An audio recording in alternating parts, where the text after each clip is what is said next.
Welcome to Marty of All Trades. Today I'm going to show you how to sharpen your block plane iron, and hopefully we'll get this thing really good and sharp. You'll learn a thing or two, and we'll get to work on that now.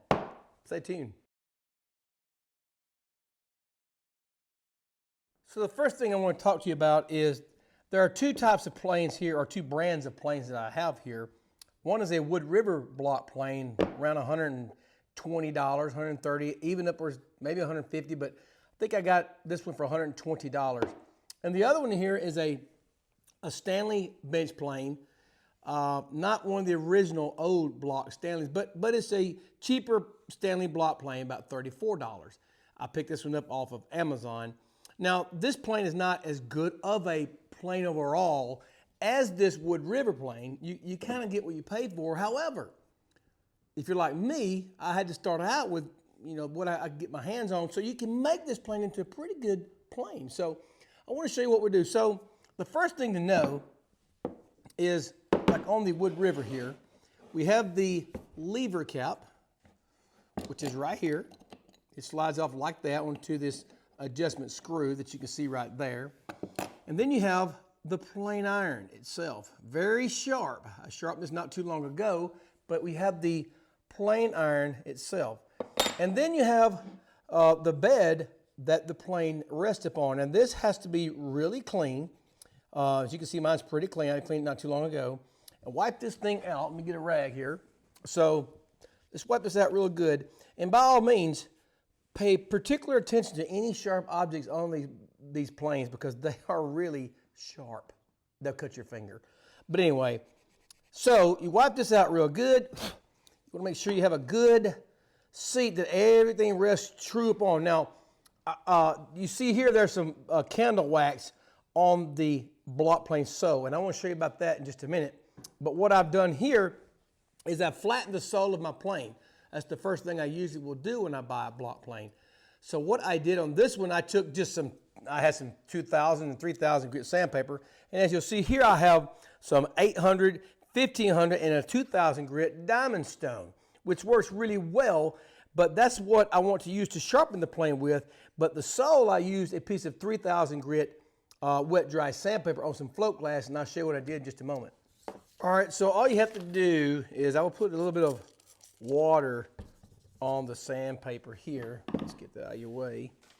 And you want to just very lightly. Now, I will start out doing without the plane iron in it, but I want to note that's only going to get you so far. You really don't want to do that. So what you need to do is take your plane iron, put it in, let it register itself on the adjustment screw, put our lever cap back on, pop that down, and make sure your plane iron adjustment, let's raise this up, your plane iron is all the way back, not protruding out the bottom, and you have everything as it would be if you're planing with the plane. And the reason for that is, believe it or not, the sole on this thing here will flex. So if you don't have the plane iron in here, it's going to be it's going to be more like like this, you might say. So it's not going to sharpen the middle the same as it would as if the plane iron is in it. So with the plane iron in it, I just work it back and forth, keeping it real flat,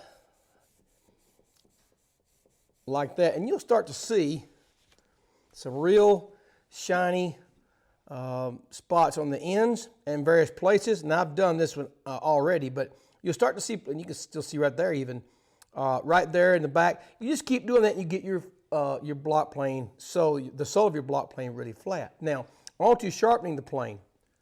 All right, so we need to remove our lever cap,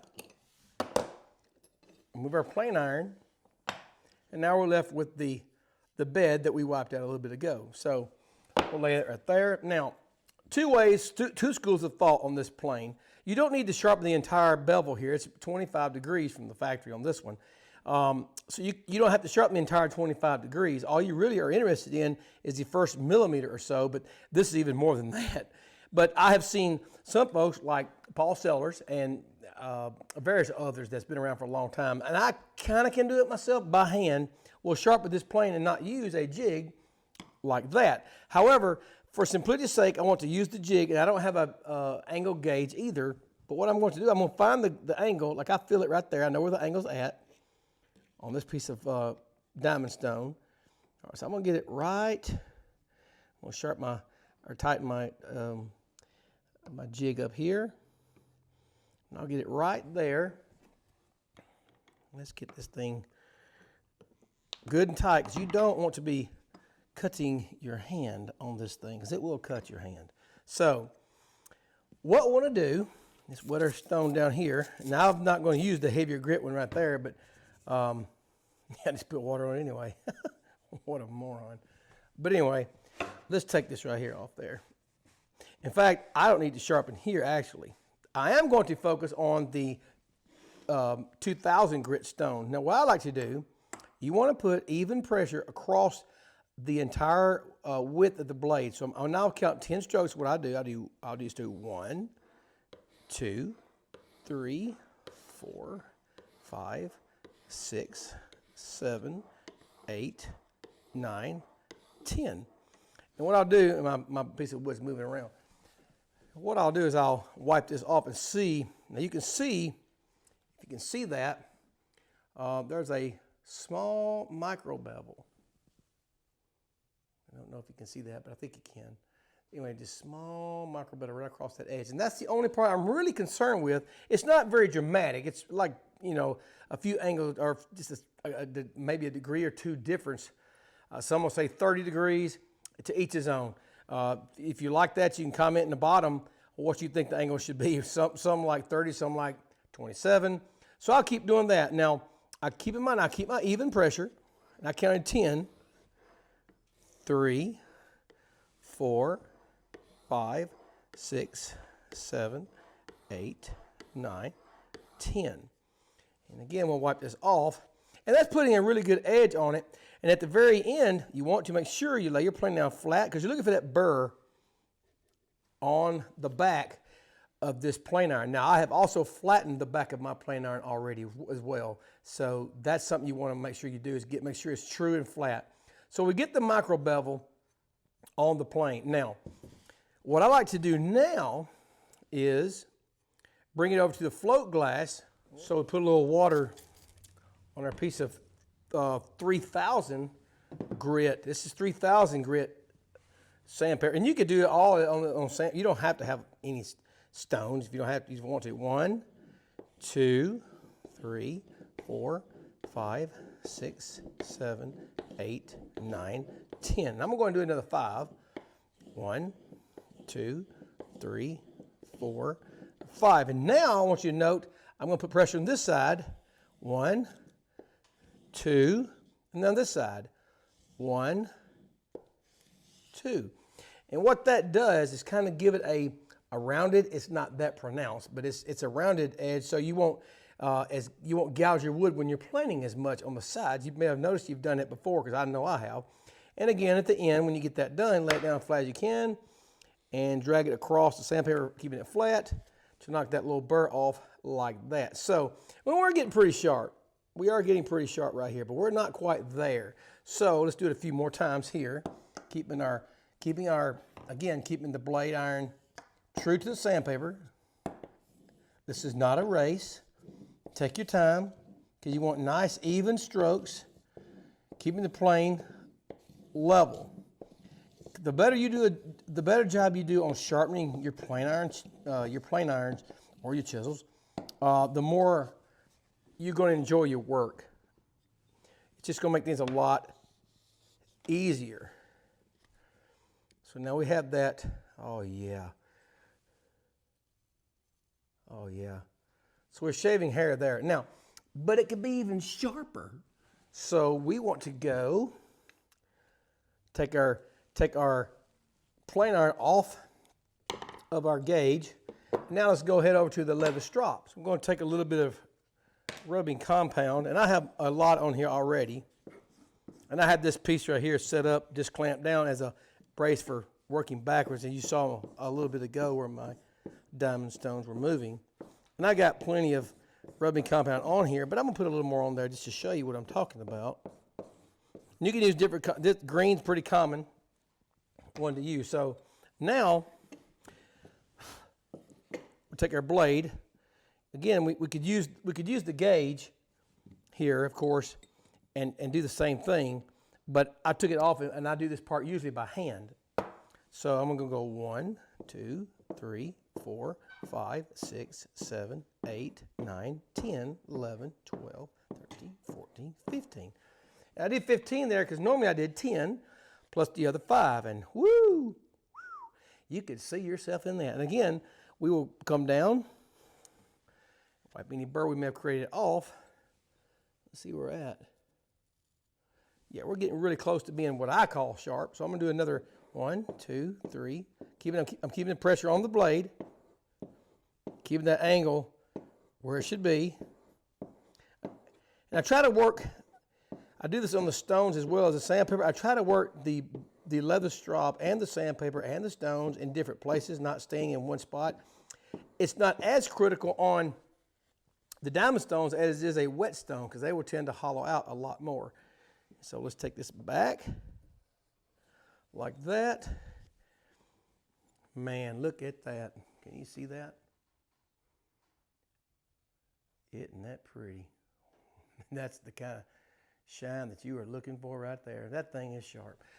So let's see how sharp it is. Did we do anything? I don't know. Let's see what happened here. Get a piece of paper. If I can hold it. Oh yeah, I would venture to say that we made some progress on that. Now, so with everything here, so we have the block plane itself, the mouth of the plane. Now my plane, this Wood River plane, this particular one, has an adjustable mouth on it. And you just loosen it up with this lever here, and you can move the lever to open and close the mouth of the plane.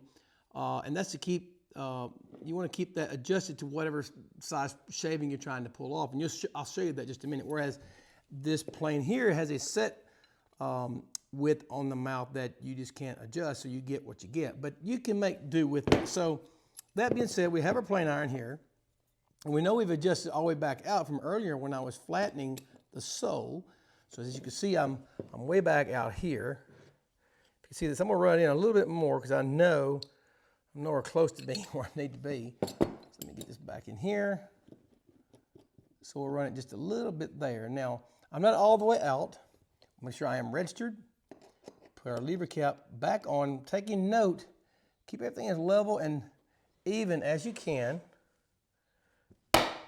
And now we have it down. We're not sticking out just yet. Now, don't rake your hand this way, and you want to probably, go this route. You go this way, you're going into the knife. So let's see where we're at. Let me adjust this piece of wood here. This is a shift made. Let's see if we are hitting anything. No, nothing yet. So let's run it in just a little more. We got to set the plane now. We know it's sharp. Getting there a little bit. Let me do the lever cap up just a little bit. That'll get me in the ballpark. Now, one thing to note, when you adjust it back out, bring your adjustment all the way back until it stops, because once you adjust forward, there will be some slop, and there's always going to be some slop. I say slop, every plane has it, just some adjustment that's still, some slack in there, you might say, that's still there. Let's see if we got any. I'm going to go to the left side of the plane, make sure I'm true on both sides, all the way right or left. I'm still not quite there. So let's do a little more. We got to be getting close. A little more. Oh, I'm hearing wood. Look at that. So we know we're getting, that's nice. Woo! Isn't that pretty? And that's kind of what you're looking for, the almost translucent looking shaving. But I noticed that this thing, let me show you here, that the plane, that's on the left side of the plane, I get that shaving. On the right side, guess what? I'm not getting anything. So we had to adjust our blade to, it's not even in the mouth. And I know that is because I'm getting a shaving on the left and on the right. Let's see if we get anything. There we go. Got a little one on the right side. Let's see what we get on the left. Get on the right. Surely we got one in the middle. We got one on the left and right. And that's kind of where you're at. So I'm going to back it off just a hair. It's cutting great. I mean, it's cutting really well. I mean, that's a, you just go to town with that thing. And you can see this shaving. Look at that. That is awesome. That's cool. So get rid of those shavings. Now you can adjust it back a little more. If you want to come back, just get one really thin, crazy thin. Now notice also you don't have to push down this way. You want to push forward. The plane should plane itself. See, that's a good plane. See that? It should be effortless. If you're having to work the plane or the plane's working you, then you probably need to look at how sharp it is and your setup and so forth. So that's the way I sharpened that block plane there. One thing I showed you earlier, what I like to do is I'll put a little, this is ordinary cheap dollar candle wax, and I'll put some on here. Careful not to hit that blade there because it will cut you. You touch it, you're cut. So I'll put a little, not a bunch on it, but I'll put enough on there and that just cuts down the frictions, all that does. So it's almost fun, isn't it? And you can do a chamfer. See the little hair-like things coming right there? You can just do a chamfer. If you can see there right there. And that's how you knock the, that's the fun. That's the fun of any good tool, is when it works right. And this is what comes off the chamfer. These little shavings like that. Really nice. And that's the way you want to set that up. Now you can get the same effect on this cheaper plane. It's not as fancy, but we can get there. Now I have sharpened this plane just the exact same as I did on the earlier Wood River. You can just tell the feeling in the sole is not as nice. Let's back it in there a little more. Let me show you what I'm talking about here. So we don't want it cocked. You can cock it, you skew it to one side or the other depending on what you want to do. But for this sake, I want to get everything straight and even in the plane. This is kind of a cheap lever cap adjustment right there, but that's okay. It's a $34 plane. And so I've got that blade sharp. So see, don't lose heart. People think, well, I can't get a $120 plane one hand. Again, you don't have to have a $120 plane. The best tool to have is the tool you do have. So you just keep going along, and you see you can do the same thing. You can't do as certain things maybe, but you know what? $34, $120. This is a nice to have. It's not a must have. It's not a real showstopper, but anyway, I do like the two planes. So that's how I sharpen my block plane. That's how I sharpen really all of my planes. This plane, the bench plane. I have some other specialty planes that I'll show in future videos. If you like what you saw, or if you're new here, might want to think about hitting the subscribe button for my future videos. And also, tell me what you think about the micro bevel. I've done both, and I don't know if there's an advantage other than sharpening over the micro bevel or the regular, just the full 25-degree bevel. Let me know what you think down in the comments below. And stick around, and hopefully you learn something. I know I always do every time I pick up a tool.